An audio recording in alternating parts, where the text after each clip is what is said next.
पढ़ रहे थे आपको ध्यान होगा, अपन सर मुख गुहा को पढ़ रहे थे। ठीक है भाई, ध्यान देना बेटा बहुत जोरदार तरीके से। आपने जो पढ़ा था पिछली बार एक छोटी सी चीज़ पढ़ी थी और इस चीज़ का नाम था सर आपका मुख गुहा। और मुख गुहा में आपने जो पढ़ा था वो क्या पढ़ा था, तो सुनना भाई साहब, आपने एक छोटी सी चीज़ को पढ़ा था जिसका नाम था भाई साहब दांत। सर दांत के बाद आप दूसरी चीज़ को जो पढ़ने जा रहे हैं बेटा वो आपकी चीज़ है जिसका नाम है भाई साहब जी जीभ।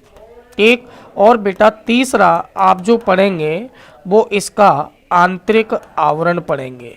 क्लियर भाई साहब? मैं आपको सर इन चीज़ों को समझाते हुए मैं आपको अगले चरण पर लेकर के चल रहा हूं, और अगला चरण जो है आपका वो आप अच्छी तरीके से जानते हैं, जिसे मैंने आपको बोला है सर जीभ। क्लियर बेटा? तो पहले तो मैं आपको बता दूं कि सर ये जीभ जो है वो क्या क्या कार्य करती है, या जीभ को अपन कैसे कैसे परिभाषित करते हैं। तो याद रखना बेटा, अपन जीभ के बारे में कभी भी बात करें तो जीभ बेटा अपने बहुत सारे कार्यों को संपन्न करने के लिए सक्षम मानी जाती है। सर कौन कौन से कार्य हैं वो? तो बेटा पहला कार्य तो आप बहुत अच्छी तरीके से जानते हैं कि भाई साहब आप इस जीभ की सहायता से शब्दों का उच्चारण कर सकते हैं। आप इस जीभ की सहायता से शब्दों के उच्चारण के साथ साथ बेटा भोजन को निगलने का कार्य संपन्न करते हैं। और वैज्ञानिक दृष्टिकोण से ये जो आपकी जीभ है सर वो एक छोटे से कार्य को संपन्न करती है, आपके भोजन के स्वाद को ग्रहण करने का। समझ गए होंगे आप? पहला स्टेप बेटा मैंने क्या बोला है आपसे कि भाई साहब ये जो कार्य करती है वो क्या करती है। तो पहला कार्य तो बेटा याद रखना शब्दों का उच्चारण। सर दूसरा आपका जो शब्द है वो मैंने आपको दिया है, शब्दों के उच्चारण के साथ आप भाई साहब जी क्या करते हैं, तो भोजन को अंदर धकेलने का कार्य भी कौन करेगी? आपकी जीभ। और तीसरा जो कार्य है बेटा वो आप याद रखना, ये स्वाद को ग्रहण करने का क्या करती है? कार्य। तो पहले तो आप बहुत अच्छे तरीके से सर जीभ की संरचना को समझें कि सर मुझे इसकी जीभ की संरचना को विभाजित करना है, तो सर मैं संरचना के आधार पर जीभ को कितने भागों में विभाजित कर सकता हूं, या कैसी कैसी चीज़ें हैं जिनके आधार पर मैं आपको वर्गीकृत कर सकता हूं। तो बेटा याद रखना, हाँ सभी भाइयों को गुड मॉर्निंग भैया, पहले आप समझें बहुत अच्छे तरीके से, है ना भाई, प्लीज़, है ना। बहुत बहुत बहुत बहुत धन्यवाद आपका। ठीक है सर, आप देखो बेटा, हाँ भाई 31 को क्लास ऑफलाइन चालू हो जाएंगे, एक बार ऑफिस के फोन पे फोन करके बात कर लेना। चलो सर इधर देखते हैं अपन क्या चीज है। तो बेटा याद रखना संरचना के आधार पर मैंने आपके सामने भाई साहब जीभ को कुछ इस प्रकार बना दिया है। बेटा बहुत अच्छे तरीके से समझे आप, ये आपकी जीभ है सर। ठीक है भाई, मैंने क्या कहा कि सर इस जीभ के अंतर्गत अपन क्या क्या समझते हैं। तो बेटा पहला कार्य आप इसका समझें। पहला कार्य मैंने आपको कहा था कि सर जीभ के द्वारा आप शब्दों का क्या कर सकते हैं सर? उच्चारण। क्लियर भाई साहब? सर दूसरा कोई पूछे क्या कर सकते हैं, तो बेटा ये भोजन को अंदर धकेलने का क्या करती है भाई साहब? कार्य। क्लियर बेटा? इसके बाद अपन एक और शब्द दे रहे हैं कि सर ये क्या करती है। तो बेटा आपको पता है जीभ ही लार को बेटा भोजन में मिलाने का कार्य करती है। क्या बात समझ में आ गई? लार को भोजन में क्या करना, तो बेटा शब्द याद रखना मिलाना कौन सी चीज का कार्य है, तो ये भी कार्य आपकी जीभ का है। लेकिन सर चौथा जो स्पेशल पॉइंट है वो क्या चीज है, तो चौथा स्पेशल पॉइंट याद रखना बेटा, ये जो जीभ है आपकी ये आपका एक छोटा सा कार्य संपन्न करेगी, और वो कार्य है आपका क्या चीज बेटा? स्वाद। और स्वाद ग्रहण करने का कार्य भी आपकी कौन करती है बेटा? जीभ। तो कोई इंसान आपसे पूछ ले कि सर मैंने ये बात आपकी मान ली, सर ये टेस्ट को कैसे प्राप्त करेगी, तो बेटा याद रखना इसके ऊपर क्या पाई जाती हैं, तो बेटा इस पर बर्ड्स पाई जाती हैं। क्या पाई जाती हैं भाई साहब? बर्ड्स। और बेटा इन्हें अपन क्या कहते हैं हिंदी में, तो शब्द याद रखना बेटा कलिकाएं। पहला बिंदु तो आपको ये याद रखना है कि जो आपकी जीभ है सर, इस जीभ में स्वाद कलिकाओं को अपन अलग अलग व्यक्त करते हैं। सर कोई पूछे कैसे, तो आपको भी पता होगा बेटा महिलाओं को किसी चीज में स्वाद अपेक्षाकृत पुरुषों की ज्यादा आता है। सर कोई पूछे क्यों आता है, तो बेटा याद रखना ये जो नंबर ऑफ बर्ड्स होते हैं। क्लियर भाई साहब? नंबर ऑफ बर्ड्स का मतलब समझ रहे हैं आप? नंबर ऑफ बर्ड्स का मतलब है बेटा ये जो कलिकाएं होती हैं, ये कलिकाएं भाई साहब अपेक्षाकृत महिलाओं में पुरुषों के कैसी पाई जाएंगी? ज्यादा। क्लियर। कहने का मतलब नंबर ऑफ बर्ड्स जो है वो महिलाओं में बेटा ग्रेटर होती हैं, जबकि भाई साहब आपके पुरुष के अंतर्गत ये बर्ड्स कैसी होती हैं बेटा, कम होती हैं। क्या आप समझ रहे हैं मेरी भावनाओं को?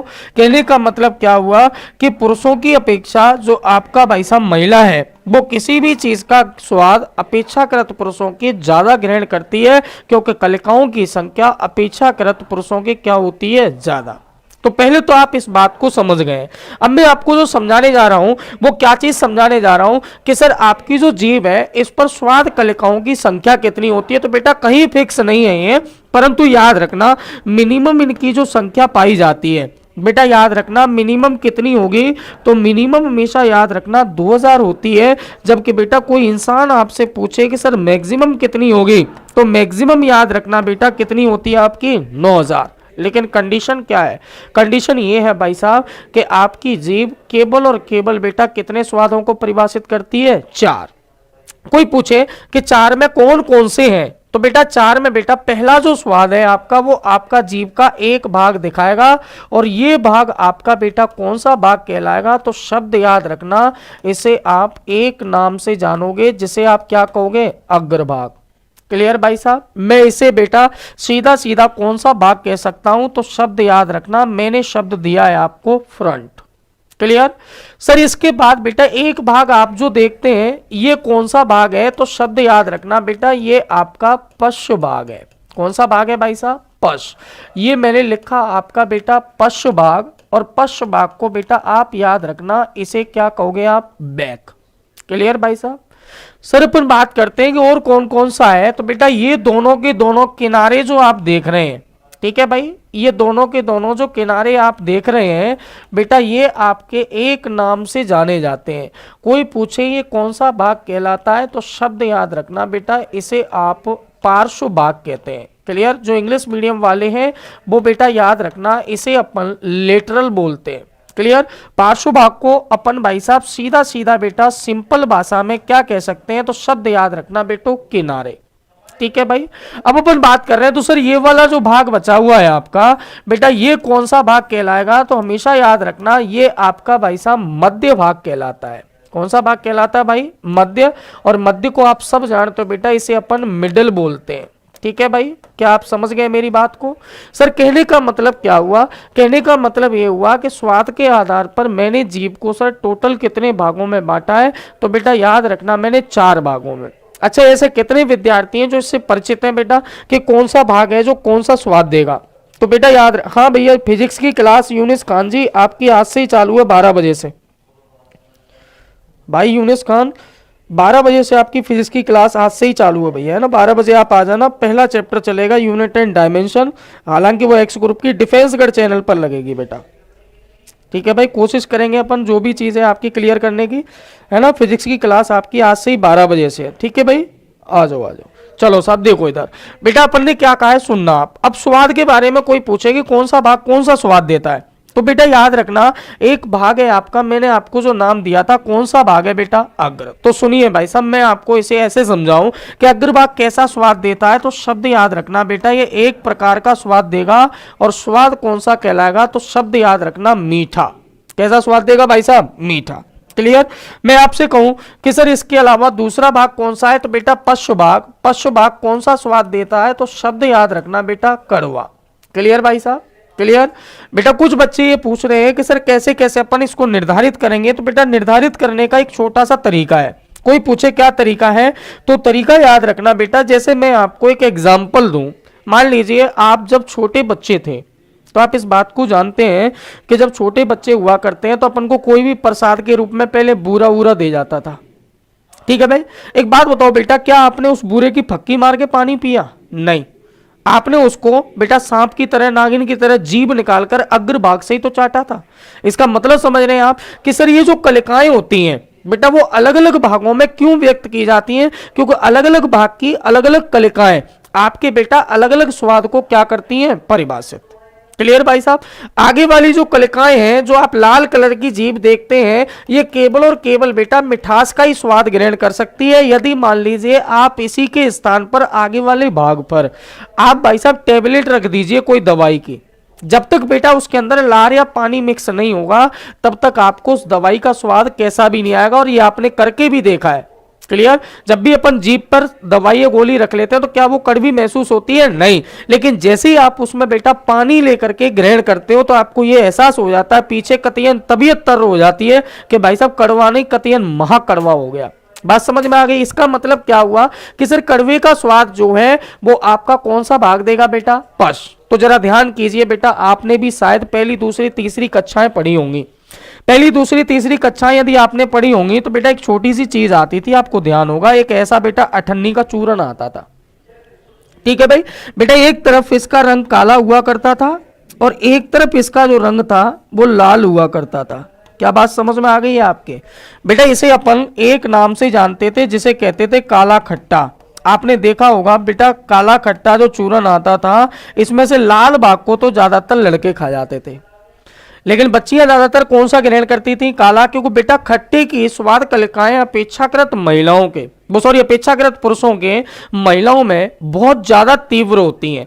यही कारण है कि पानी पतासी वाले की ठेल पे बेटा याद रखना पुरुषों की लाइन कम, महिलाओं की ज्यादा लगी रहती है। क्या बात समझ गए आप मेरी? सर ये कहां से आता है ये स्वाद? तो बेटा स्वाद हमेशा याद रखना, ये स्वाद आपका भाई साहब एक भाग देता है, और ये भाग कौन सा कहलाता है? तो बेटा इसे अपन पार्श्व भाग बोलते हैं। कौन सा भाग बोलते हैं भाई साहब? पार्श्व। कोई पूछे कि सर पार्श्व भाग के अंतर्गत क्या क्या चीज पाई जाती है? तो बेटा पार्श्व भाग में भी स्वयं स्वाद कलिकाएं पाई जाती हैं, और ये स्वाद कलिकाएं क्या करती हैं? तो ये स्वाद कलिकाओं का कार्य है भाई साहब आपको मुख्य रूप से बेटा स्वाद को क्या करना? परिभाषित। मैंने आपकी जीभ को सर ऐसे ही कुछ बनाया था, अब समझना बेटा। ये अगर कोई पूछे कि सर जीभ के बारे में और क्या कहना चाहते हो, तो जीभ जो है बेटा वो एक प्रकार की आपकी मांसल संरचना है। कैसी संरचना भाई साहब? मांसल। मांसल संरचना क्यों बोला है? क्योंकि इसके अंतर्गत केवल और केवल कौन पाई जाती हैं? तो शब्द याद रखना बेटा, पेशियां पाई जाती हैं, लेकिन बेटा इस जीभ के अंतर्गत कोई हड्डी उपस्थित नहीं होती। क्या बात समझ में आ गया? कहने का मतलब जीभ में हड्डियां उपस्थित नहीं होती, जबकि कौन पाई जाती है? पेशियां। तो बेटा आइए, आप कोई पूछे कि सर मध्य भाग कौन सा स्वाद देता है? तो बेटा याद रखना ये जो स्वाद देता है इसे अपन तीखा या बेटा सॉल्टी बोलते हैं। जो इंग्लिश वाले बच्चे हैं बेटा याद रखना इसे अपन स्वीट बोलते हैं। ठीक है भाई, और बेटा इसे अपन ब्रिटल बोलते हैं। क्या बोलते हैं भाई साहब? ब्रिटल। ये बेटा आपने कैसा बोल दिया? बोलो सॉल्टी। तो भाई साहब आपका एक पार्श्व भाग बचा जो कैसा स्वाद देता है? तो शब्द याद रखना बेटा, ये खट्टा स्वाद देता है। और खट्टे को भाई साहब इंग्लिश में आप यहां देख लेना, कोई पूछे कि खट्टे को अपन क्या बोलते हैं, तो बेटा आप इसे साउर बोलते हो। क्या बात समझ में आ गई है आपके? अरे बोलो हाँ या ना। तो कहने का मतलब क्या हुआ कि आपकी जो जीभ है सर, ये जीभ आपकी मुख्य रूप से अपन ने कितने भागों में विभाजित की है? तो बेटा 4 भागों में विभाजित की है, और चारों भागों के अंतर्गत आप देख रहे होंगे, क्या देख रहे हैं कि सर आपकी जो जीभ का बेटा अग्र भाग है वो तो भाई साहब कैसा स्वाद देता है बेटा? मीठा। आपका जो पश्च भाग है वो कैसा स्वाद देता है? तो कड़वा। बेटा अगर मैंने कहा पार्श्व भाग कैसा स्वाद देगा, तो आप बेटा साउर बोल सकते हो इसको, या आप इसे क्या बोल सकते हो? खट्टा। ठीक है भाई। और मैंने कहा कि सर मध्य भाग कैसा स्वाद देता है? तो बेटा तीखा। सोल्टी का मतलब इसे आप लवणीय भी बोल सकते हैं। क्लियर भाई साहब? इतनी बात समझ गए होंगे आप। जब इतनी बात समझ में आ गई है तो बेटा अपन अगला भाग पढ़ेंगे जिसका नाम है मुख गुहा का आंतरिक आवरण। तो पहले तो आप इसको एक बार देख लें बेटा, जो स्क्रीनशॉट लेना चाहता है वो स्क्रीनशॉट ले ले, जो भी कुछ करना है वो कर लीजिए फटाफट। मैं स्लाइड चेंज करूंगा।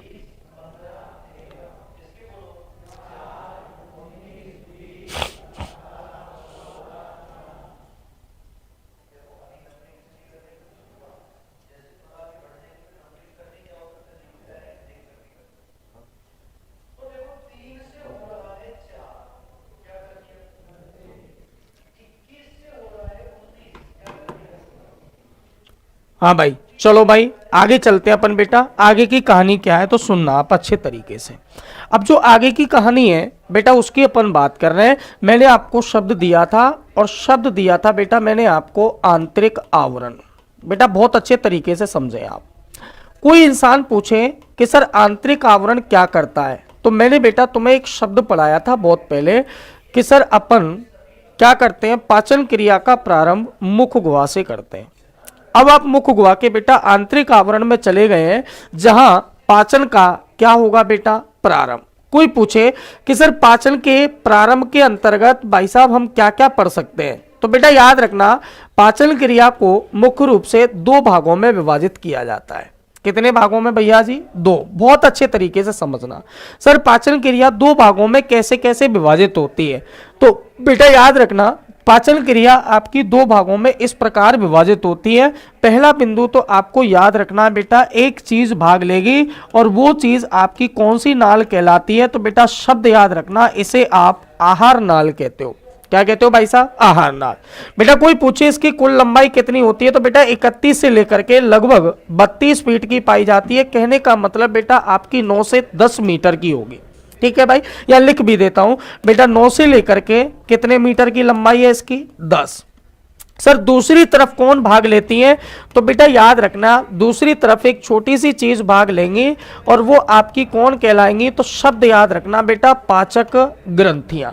क्लियर? अब पॉइंट को समझे बहुत अच्छे तरीके से। आपका चैप्टर बेटा प्रारंभ है, गजब तरीके से पढ़े बेटा आप, है ना, बहुत अच्छे तरीके से। पहला तो बेटा याद रखना आहार नाल, और दूसरा भाग कौन भाग लेगा, तो बेटा आपकी पाचक ग्रंथियां भाग लेंगी। कोई पूछे कि सर ये आहार नाल में कौन कौन भाग लेता है, तो बेटा मैंने आपको इसके अंतर्गत बहुत सारे कारक बताए, पहले भी बताए। जैसे बेटा इसमें कौन भाग लेगा, आपका मुखगुहा। जैसे बेटा इसमें कौन भाग लेगी, आपकी ग्रसनी। लेकिन आपको पता है ग्रसनी के अंतर्गत कोई पाचन क्रिया नहीं पाई जाती।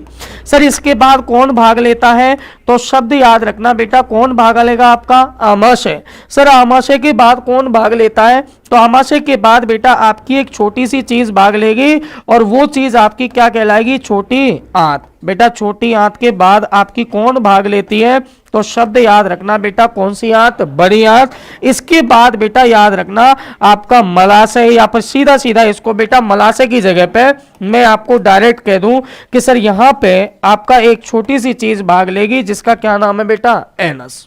क्लियर? लेकिन इधर सिर्फ पाचक ग्रंथियों की बात आ जाए तो कौन कौन सी ग्रंथियां भाग लेती हैं, तो बेटा पहली ग्रंथियां तो आपकी लार ग्रंथियां हैं। क्लियर भाई साहब? इन्हें बेटा अपन सेलेवरी ग्लैंड्स बोलते हैं। क्लियर? सर कोई पूछे इसके अलावा और कौन भाग लेगा, तो बेटा याद रखना लार ग्रंथियों के अलावा आपका भाई साहब एक छोटा सा अंग भाग लेता है और उस अंग का क्या नाम है बेटा, यकृत, जिसे आप क्या कहोगे, लिवर। सर इसके अलावा कौन भाग लेगा, तो बेटा एक अंग भाग लेगा, इसे आप क्या कहोगे, अग्नाशय। सर कोई पूछे इसे क्या कहते हैं, तो शब्द याद रखना बेटा पेंक्रियास। क्लियर? सर इसके बाद बेटा कौन भाग लेता है, तो आपकी एक प्रकार की भाई साहब ग्रंथियां भाग लेंगी, और वो कौन सी ग्रंथियां हैं, तो बेटा जठर ग्रंथियां, जो कहां से निकलती हैं, तो शब्द याद रखना बेटा स्टोमच। क्या आप समझ पाए? चैप्टर का बेटा मैंने वर्गीकरण कर दिया दो प्रकार से। कितने प्रकार से कर दिया? दो। भाई साहब मैंने क्या कहा कि जो आपके पाचन क्रिया का जो प्रारंभ है वो होता तो कहां से है, तो बेटा होता तो आपकी मुख गुहा से है। और मुख गुहा का यदि आपसे पूछ लिया जाए कि सर मुख गुहा का आंतरिक आवरण जो है वो किसका बना होता है, तो बेटा याद रखना मुख गुहा का आंतरिक आवरण आपकी एक झिल्ली का बना होता है। और ये झिल्ली कौन सी कहलाती है, तो शब्द याद रखना बेटा कौन सी झिल्ली, आपकी श्लेष्म। लेकिन मैंने क्या कहा है कि आपकी पूरी पाचन क्रिया को कितने भागों में बांटा जाता है, तो बेटा याद रखना दो भाग, जिनमें से पहला भाग तो आपका आहार नाल था और बेटा दूसरा जो भाग है वो आपका कौन है, आपकी पाचक ग्रंथियां। क्या आप समझ पा रहे हैं मेरी भावनाओं को? जब मेरी भावनाओं को समझ पा रहे हैं तो बेटा एक बार आप देखें भाई साहब आहार नाल में कौन कौन भाग लेता है, तो बेटा पहला तो मुख गुहा, दूसरा बेटा ग्रसनी, तीसरा आपका आमाशय, अगला आपका छोटी आंत, आगे बेटा बड़ी आंत, और लास्ट में कौन भाग लेगा, आपका एनस। और एनस को बेटा आप हिंदी में एक नाम से जानते हो जिसे आप क्या कहते हो, सर गुदा। सर अपन बात करते हैं कि जो पाचक ग्रंथियां हैं वो क्या करती हैं, तो बेटा ये अपने अपने अलग अलग रसों का श्रवण करेंगी। जैसे बेटा लार ग्रंथियां क्या निकालती हैं, लार। सेलेवरी ग्लैंड्स क्या निकालेंगे बेटा, सलाइवा। सर यकृत जो है वो क्या करता है, तो आपको भी पता है बेटा ये बाइल जूस निकालता है। कौन सा जूस निकालता है भाई साहब, बाइल। और कोई पूछे कि सर ये बाइल जूस को अपन क्या कहते हैं, तो बेटा आपको याद होगा इसे हिंदी में एक नाम से जाना जाता है जिसे अपन क्या कहते हैं, पित्त रस।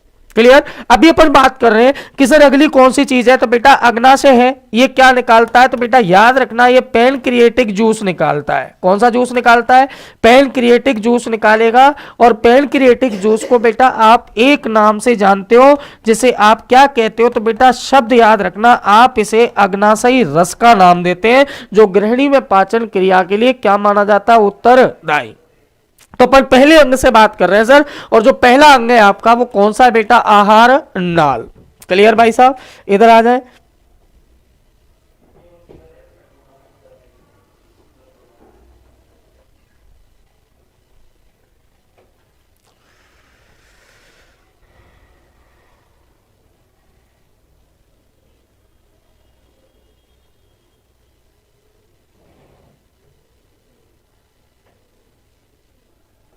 चले भाई आगे आ जाओ भैया, अपन नेक्स्ट स्लाइड पे चलते हैं। बेटा समझना आप, मैं आपको जो पढ़ा रहा हूं वो आपको क्या पढ़ा रहा हूं, तो शब्द याद रखना बेटा, मुख गुहा का कौन सा आवरण बेटा, आंतरिक आवरण। अच्छे से समझे भाई साहब। सर कोई इंसान पूछे मुख गुहा का आंतरिक आवरण जो है वो भाई साहब कौन सी झिल्ली का बना होता है, तो बेटा याद रखना एक झिल्ली, जिसे आपने कौन सी कहा है बेटा, श्लेष्म झिल्ली। पॉइंटों को समझें, बहुत अच्छी तरीके से समझें। सर इस श्लेष्म झिल्ली के आंतरिक भाग में क्या चीज पाई जाती है, तो बेटा याद रखना मुख गुहा के अंतर्गत आपकी एक छोटी सी चीज पाई जाएगी, और इन्हें आप क्या बोलते हो, तो बेटा इन्हें अपन लार ग्रंथियां बोलते हैं। मैं आपको पहले भी बोल चुका हूं सेलेवरी ग्लैंड्स के बारे में। बेटा जो लार ग्रंथियां होती हैं मानव शरीर के अंतर्गत टोटल कितनी होती हैं, तो बेटा इनकी कुल संख्या आप याद रखना। कोई पूछे सर कुल संख्या कितनी है, तो कुल संख्या बेटा आपकी जो है वो टोटल कितनी है, बोलो 3। सर मैंने पहली को जो नाम दिया है वो कौन सी दिया है, तो शब्द याद रखना बेटा, पहली का नाम है उसे आप पैरोटिड बोलते हैं। कौन सी बोलते हैं सर, पैरोटिड। बेटा दूसरी कौन सी है, तो इसे अपन सब मैंडिबुलर बोलते हैं। अच्छे तरीके से समझना बेटा। अगर कोई पूछ ले आपसे कि सर ये लार ग्रंथियां जो है वो एक प्रकार की कैसी ग्रंथियां हैं, तो बेटा याद रखना ये ग्रंथियां आपकी बहिस्रावी ग्रंथियां हैं, क्योंकि लार का श्रवण मानव शरीर के बाह्यतम भाग में होता है। आप देखते होंगे जिस समय आप रात को सोते हो, तो बेटा सोते वक्त सुबह जागते हो और गलती से आपकी लार का श्रवण हुआ है, तो आपके मुंह पे बेटा क्रांति लिखी पाई जाती है, अगली बगली में आपकी धाराएं मिलती हैं। बात समझ में आ गई। तो कोई पूछे कि सर ये क्या चीज है, तो बेटा कुल संख्या याद रखना 3, जिनमें पहली तो पैरोटिड, बेटा दूसरी सब मैंडिबुलर, और तीसरी कौन सी है, तो तीसरी याद रखना बेटा, इसे आप एक नाम से जानोगे, और इसे क्या कहोगे, तो शब्द याद रखना बेटा, इसे आप सबलिंगुअल कहोगे। क्लियर। सर कोई पूछ ले कि चलो सर हमने ये वाली बात भी मान ली, सर ये तीनों ग्रंथियां क्या करती हैं, तो बेटा याद रखना ये तीनों ग्रंथियां एक साथ मिलकर के एक छोटे से पदार्थ का श्रवण करती हैं। सर कोई पूछे कि श्रावित पदार्थ इनका जो कहलाता है उसे अपन क्या कहते हैं, तो बेटा याद रखना श्रावित पदार्थ इनका एक होता है जिसे आप कहोगे लार, और लार को बेटा इंग्लिश में आप क्या कहते हो, जल्दी बताओ, सलाइवा। क्लियर भाई साहब। ये लार की अगर आपसे क्या पूछ ली जाए बेटा, प्रकृति, कोई इंसान पूछे कि सर इसकी प्रकृति या इसका नेचर होता है, तो नेचर बेटा हमेशा याद रखना इसका एसिडिक माना जाता है, या फिर आप इसे हिंदी में क्या कहोगे बेटा, अम्लीय। क्यों कह रहे हो अम्लीय, क्योंकि बेटा इसका क्या पूछा जाता है आपसे, पीएच मान। सर कोई पूछे इसका पीएच मान कितना होता है, तो बेटा याद रखना मिनिमम 6.4 और मैक्सिमम कितना होता है, तो 6.8। और आप जानते हैं कि ऐसे कारक जिनका पीएच मान 7 से कम होता है वो प्रकृति में सदैव कैसे माने जाएंगे बेटा, अम्लीय। आपको पता है कि सर 1909 के अंतर्गत बेटा एक वैज्ञानिक थे, जिन वैज्ञानिक का नाम था सोरेनसन। क्या नाम था भाई साहब, बोलो, सोरेनसन। बेटा ये सोरेनसन ने पीएच पैमाने की खोज की थी। कोई पूछे कि सर सोरेनसन ने पीएच पैमाने की खोज की थी, तो सर इसमें क्या क्या वर्गीकरण किया गया था, बेटा वर्गीकरण याद रखना, इन्होंने एक मुख्य आधार लिया था इसका 7। ठीक है भाई। ऐसे कारक जिनका पीएच मान 0 से 7 के बीच में होता है, बेटा याद रखना इन्हें अपन एक प्रकृति के मानते हैं, और कैसे बोलते हैं सर, अम्लीय। लेकिन अगर कोई पूछे कि सर ऐसे कारक जिनका पीएच मान 7 से 14 होता है, तो बेटा याद रखना इन्हें कैसा मानते हैं अपन, क्षारीय। लेकिन 7 वाले कारक बेटा हमेशा याद रखना एक नाम से जाने जाते हैं जिन्हें अपन उदासीन कहते हैं। कैसे बोलते हो भाई साहब, उदासीन। और याद रखना बेटा सभी उदासीन लवण होते हैं, परंतु सारे लवण उदासीन नहीं होते। क्लियर भाई साहब। कहने का मतलब क्या हुआ कि सर इसकी जो खोज की थी वो एक वैज्ञानिक ने की थी जिसका नाम था बेटा सोरेनसन।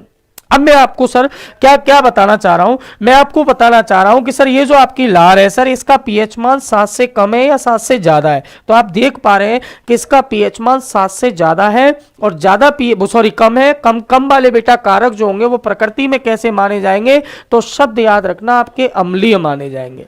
क्लियर भाई साहब। अब अपन बात करते हैं कि चलो सर हमने ये लार निकाल ली, लेकिन लार में सर अपन ने एक बात बताई है, कोई ऐसी चीज आई जिसने पाचन क्रिया को संपन्न किया है? नहीं बेटा याद रखना इस लार के अंतर्गत मुख्य जो चीज आती है वो क्या आती है, तो बेटा ये कुछ चीजें निकालती है और वो चीजें आपकी क्या कहलाती हैं, तो शब्द याद रखना बेटा क्या नाम है इसका, एंजाइम। बेटा लार में स्रावित होने वाले कुल जो एंजाइम माने जाते हैं उन्हें अपन बेटा 3 नामों से जानते हैं। सर कोई पूछे कौन कौन सा, तो पहला तो याद रखना बेटा इसे अपन एक नाम से जानते हैं जिसे क्या कहते हैं, तो शब्द याद रखना बेटा टाइलिन।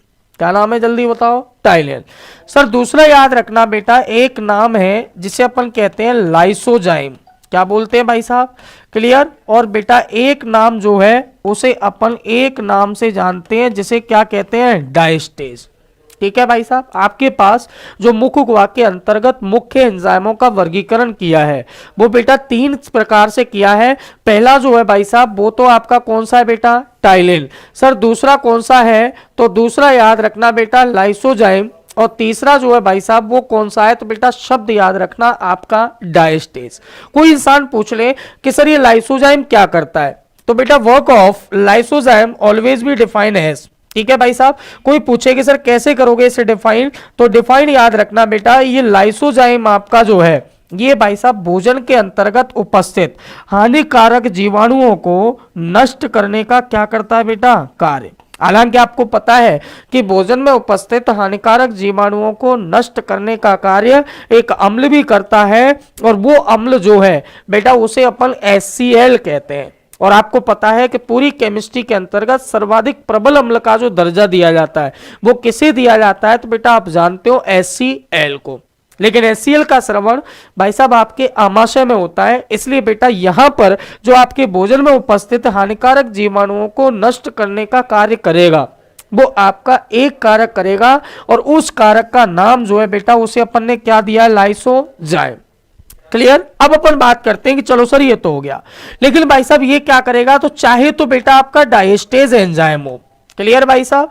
और चाहे आपका बेटा टाइलिन एंजाइम हो, इस टाइलिन को अपन बेटा एक नाम से और भी जानते हैं। कोई पूछे क्या कहते हैं, तो बेटा याद रखना इसे अपन एमाइलेज भी बोलते हैं। क्लियर भाई साहब। ये क्या करते हैं, तो ये याद रखना बेटा भोजन के प्राथमिक रूप को पचाने का कार्य करेंगे। और प्राथमिक रूप आपका जो था बेटा आपने उसे क्या नाम दिया था, बोलो, स्टार्च। ये क्या करता है, तो बेटा स्टार्च को तोड़ेगा और तोड़ने के बाद एक छोटी सी चीज में परिवर्तित करता है और वो चीज आपकी क्या कहलाती है, तो नाम याद रखना बेटा इसे आप एक नाम से जानोगे जिसे क्या कहोगे, माल्टोज। क्लियर भाई साहब। बेटा कोई पूछे कि ये स्टार्च कैसा यौगिक है, तो बेटा शब्द याद रखना ये एक प्रकार का जटिलतम यौगिक है। क्लियर। और बेटा ये कैसा यौगिक है, तो ये अपेक्षाकृत बेटा ये कैसा है, इसके सरलतम यौगिक है। कहने का मतलब इसके अंतर्गत बेटा ग्लूकोज की चेन में बहुत सारे अणु होंगे, परंतु इसके अंतर्गत केवल और केवल कितने अणु होंगे बेटा, 2। तो एक बात बताओ, एक ऐसी जगह जिसमें 20 रजाई पड़ी है और एक ऐसी जगह जहां सिर्फ बेटा 2 रजाई पड़ी है, सिंपल कार्य कौन सा, 2 को उठाना कि 20 को उठाना, 2 को उठाना। तो समझिए भाई साहब कहने का मतलब क्या हुआ कि इनमें से जटिलतम यौगिक का जो दर्जा दिया है वो बेटा स्टार्च को दिया है। क्लियर। लेकिन सर सरलतम का जो दर्जा दिया गया है वो किसे दिया है, तो बेटा माल्टोज को। अब आप देख रहे हैं कि इस पूरी क्रिया के अंतर्गत आपने क्या देखा है बेटा कि पहली बार पाचन क्रिया में छोटा सा आंशिक पाचन हुआ है। क्या ये पूर्ण पाचन हुआ है, नहीं। अगर पूर्ण पाचन होता तो बेटा खाने का द्वार भी यही होता और हंगने का द्वार भी यही होता। बात समझ में आ गई। लेकिन याद रखना बेटा, आपने कैसा पाचन किया है, आंशिक, और आंशिक पाचन हुआ है तो बेटा ये पाचन क्रिया आगे की ओर चलेगी, जिसमें अन्य अंग भी क्या लेते हैं सर, आपका भाग। तो पहले तो आप इस बात को समझें, किस बात को समझें कि भाई साहब हमने जो पाचन किया है वो पहली बार प्राथमिक रूप का पाचन किया है, और प्राथमिक रूप को अपन क्या बोल रहे थे, तो बेटा नाम याद होगा स्टार्च, और स्टार्च से आपने क्या बनाया है, तो बेटा शब्द याद रखना, आपने माल्टोज बनाया है। क्लियर। अभी अपन ने क्या किया बेटा, सुनना आप। सबसे पहले तो आपने इस श्लेष्म झिल्ली के आंतरिक आवरण से बेटा लार ग्रंथियों का कार्यक्रम समझा। लार ग्रंथियों में पहली जो ग्रंथि है बेटा, इसे आप पैरोटिड कह रहे हैं, और पैरोटिड ग्रंथि का बेटा एक शब्द याद रखना, ये पैरोटिड ग्रंथि जितने भी विषैले जीव होते हैं, जैसे मैंने एग्जांपल दिया आपको सर्प, याद रखना बेटा, सर्पों के अंतर्गत ये जो ग्रंथि है वो विष ग्रंथि का कार्य करती है। कहने का मतलब सर्पों में विष का एकत्रण करने वाली जो ग्रंथि है बेटा, याद रखना ये आपकी कौन सी कहलाएगी, पैरोटिड। और आपने देखा होगा महिला सुपरवाइजर का जो एग्जाम हुआ था उसमें भी पूछा गया था, क्या पूछा गया था, निम्नलिखित में से विष ग्रंथि का रूपांतरण है, तो बेटा उसने ऑप्शन दिए थे थायराइड ग्रंथि, अधिवृक्क ग्रंथि, अगला दिया था लार ग्रंथि, और चौथा इनमें से कोई नहीं। तो आपको भी पता है बेटा विष ग्रंथि का मुख्य उदाहरण कौन सी ग्रंथि है आपकी, तो बेटा शब्द याद रखना, ये पैरोटिड ग्रंथि है, और पैरोटिड ग्रंथि बेटा आपकी विष ग्रंथि का क्या करती है, बोलो, कार्य। मानव में भी विष पाया जाता है, ठीक है भाई। जो विष खत्म किसके द्वारा होता है, तो याद रखना बेटा एक कारक होता है जिसका नाम है NaCl। कहने का मतलब आपने गांवों के अंतर्गत नॉर्मल चीज सुनी होगी, क्या सुनी है भाई साहब, कि अगर अपन नमक खाना बंद कर दें तो अपन किसी को भी काट खा लेंगे तो उस व्यक्ति की मृत्यु हो सकती है। बिल्कुल याद रखना बेटा, NaCl एक ऐसा लवण है जो मानव शरीर के अंतर्गत पाए जाने वाले विष को खत्म करने का क्या करता है भाई साहब, कार्य। ठीक है भाई साहब। अभी अपन बात कर रहे हैं, क्या बात कर रहे हैं, तो बेटा याद रखना आपने क्या किया है, आपने भाई साहब भोजन को पचाने का कार्यक्रम चालू किया है। तो विष ग्रंथि के अलावा और कौन कौन सी ग्रंथियां भाग लेती हैं, तो बेटा नाम याद रखना, एक तो आपकी सब मैंडिबुलर, और एक आपकी कौन सी है, तो शब्द याद रखना सबलिंगुअल है। ठीक है भाई, सब मैंडिबुलर और सबलिंगुअल भी बेटा इस लार के श्रवण के लिए क्या मानी जाती है, उत्तरदायी। क्लियर। ये क्या करती है, तो बेटा इसकी प्रकृति निर्धारित की अपन ने कैसी बोली है, एसिडिक, और बेटा इसके अंतर्गत एंजाइम का नाम चाहे तो आपको डाइस्टेज लिख के दे दे, चाहे बेटा आपको क्या लिख के दे दे, टाइलिन, या क्या लिख के दे दे बेटा, एमाइलेज। ये भोजन के प्राथमिक रूप को भाई साहब तोड़ने का कार्य क्या करते हैं, संपन्न। और कोई पूछे कि तोड़ करके कौन सा यौगिक बनाते हैं, तो बेटा यौगिक याद रखना, इसे आप माल्टोज नाम देंगे, जो अपेक्षाकृत बेटा स्टार्च के कैसा माना जाता है, तो शब्द याद रखना बेटा, ये अपेक्षाकृत सरलतम यौगिक माना जाता है। क्लियर। आप यहां तक एक बार देख लो, फिर आगे चलते हैं बेटा।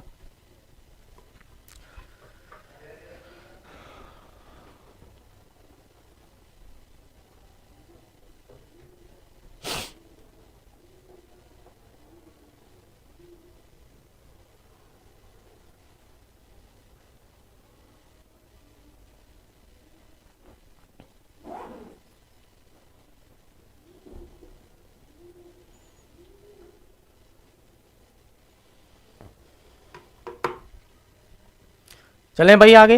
देखो बेटा मैंने क्या कहा, सुनना आप अच्छे तरीके से, ठीक है भाई। पहली चीज तो आपने बेटा स्टार्च को किस में तोड़ा है, तो शब्द याद रखना, आपने एक छोटी सी चीज में तोड़ा है जिसे आप कह रहे हैं माल्टोज।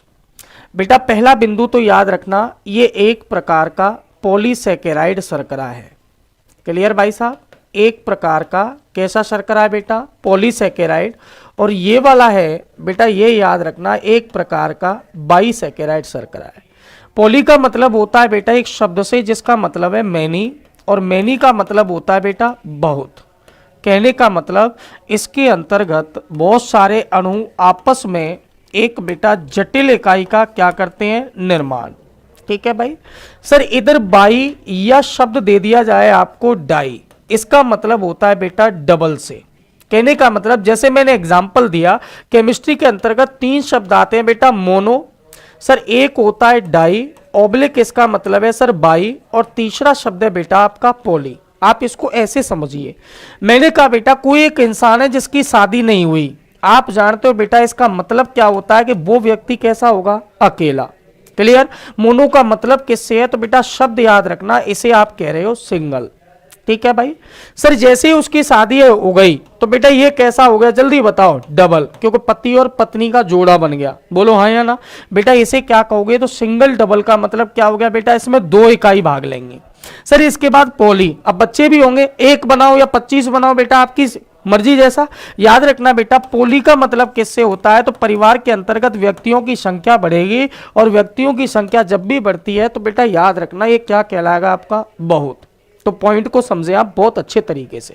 बेटा मैंने आपको यहां पर क्या कहा है कि जिसमें बहुत सारी इकाइयां जुड़ रही होंगी बेटा वो यौगिक कैसा माना जाएगा, तो याद रखना बेटा कैसा होगा, जटिल। ठीक है भाई। जिसके अंतर्गत बेटा 2 इकाइयां होंगी वो थोड़ा सा कैसा माना जाएगा, सरल। क्लियर भाई साहब। लेकिन बेटा जिसके अंतर्गत केवल सिंगल इकाई है वो बेटा सर्वाधिक कैसा माना जाएगा, जल्दी बताओ, सरल। तो आप जरा इस बात को सोचिए कि सर मेरे पास जो उदाहरण दिया गया है स्टार्च। क्लियर भाई साहब। स्टार्च के बाद बेटा मैंने इधर उदाहरण दिया आपको माल्टोज, और माल्टोज के बाद भाई साहब मैं आपको एक छोटी सी चीज देने जा रहा हूं, और नाम क्या है इसका बेटा, ग्लूकोज। तो सबसे सरल यौगिक जो है वो क्या चीज है आपका सर, ग्लूकोज।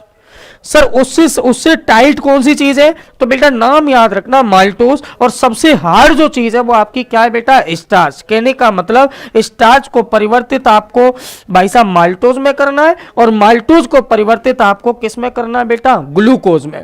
आप देखिए आपने क्या किया है, आपने किया है बेटा स्टार्च को पहले आपने माल्टोज में परिवर्तित किया है। तो एक बात बताओ बेटा, जटिल से थोड़ा सा कैसा हो गया बेटा, ये सरल। मैंने क्या कहा है सर, पूर्ण रूप से सरल नहीं हुआ है। जब पूर्ण से नहीं हुआ है तो बेटा कैसा सरल होगा, जल्दी बताओ, कम।